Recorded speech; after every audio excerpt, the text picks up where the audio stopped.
Hi there, it's Chris, the Geek Figure Fan here, and I finally made it to René Belloq, the final figure in Indiana Jones's Adventure series Wave 1 release.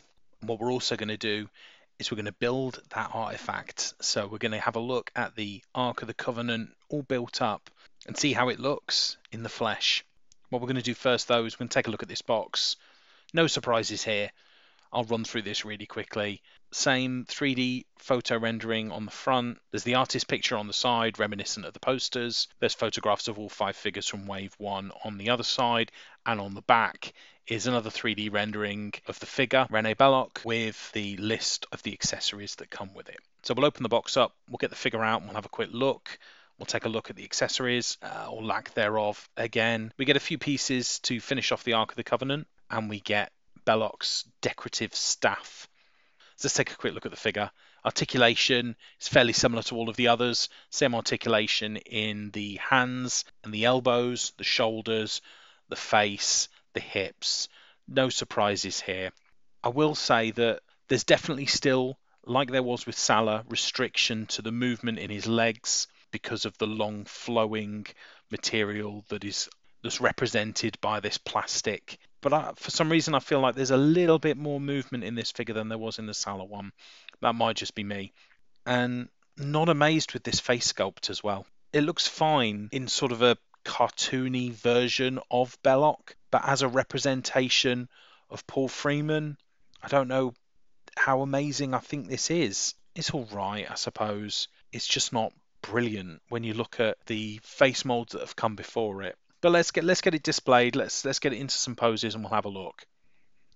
One thing I will say for this figure is the attention to detail on the clothing is fantastic. The way that Hasbro have captured the detailing on the fabric, the patterning that was on Belloq's original costume from Raiders of the Lost Ark is definitely captured here, along with that decorative gold plate that he wears around his neck. It's really impressive, very well done. I do like that. I think part of the issue that I have with this figure really is that I don't think this is the version of Belloq that I would have wanted. So maybe I'm letting some of my preconceptions get in the way here. I understand that he is an exciting looking figure with the traditional ceremonial garments that he's wearing here. But that's not the Belloq that I see in my head. It's not the Belloq that I remember from the film.